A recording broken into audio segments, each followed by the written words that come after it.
దేవునికి దూరం చేయడానికి అపవాది 3 రకముల ప్రయత్నాలు చేస్తాడు. అందుకే ఒక భక్తుడు మంచి దైవజనుడు 3 మాటలు చెప్పాడు, 3 Wలు చెప్పాడు. 3 Wలు.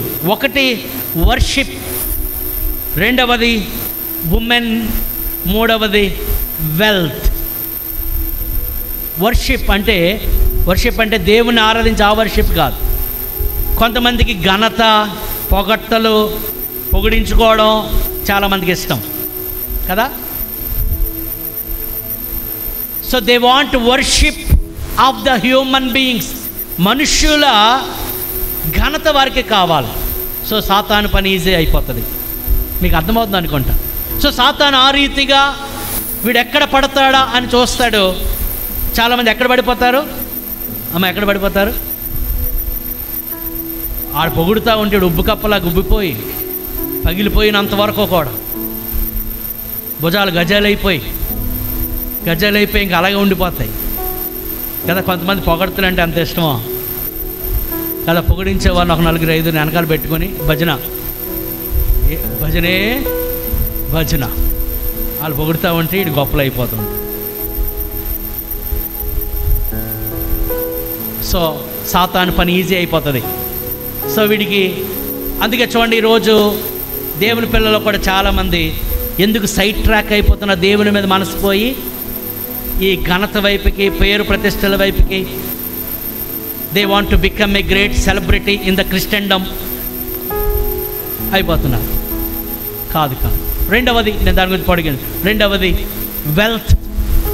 వెల్త్, ఐశ్వర్యం, ధనం. తిమోతికి రాసిన మొదటి పత్రిక 6:10. ఈరోజు సాతాను ఎలాగో మనుషులను పడగొట్టడానికి ప్రయత్నం చేస్తాడో మనం తెలుసుకోవాలి. లేకపోతే సాతాను శోధనలో ఈజీగా పడిపోతాం. రెండవది తిమోతికి రాసిన మొదటి పత్రిక 6:10. ఎందుకనగా ధనాపేక్ష సమస్తమైన కీడులకు మూలము. కొందరు దానిని ఆశించి విశ్వాసము నుండి తొలగిపోయి. ఏంటమ్మా? విశ్వాసము నుండి తొలగిపోయి. దేనివల్ల? విశ్వాసం నుండి తొలగిపోయి తమను తామే పొడుచుకొనిరి. తమను తామే పొడుచుకోవడం అంటే they have taken their lives by themselves. వారికి వారే తమ జీవితాన్ని ఏం చేశారు? నాశనం చేసి. ఎందుకంటే మనసంతా దేని మీద? డబ్బు. బైబిల్ చెప్తుంది ధనాపేక్ష సమస్తమైన కీడులకు మూలం. ధనం కాదండి, గమనించండి. ద్రవ్యము అన్నిటికీ అక్కరకు వస్తుంది. ద్రవ్యం అవసరం, ధనం అవసరం, కానీ ధనాపేక్ష సమస్తమైన కీడులకు మూలము. అందుకంటాడు మనము అన్నపానములు కలిగిన వారమై, కలిగిన వాటితో మనం కలిగి ఉండాలి, తృప్తి కలిగి ఉండాలి.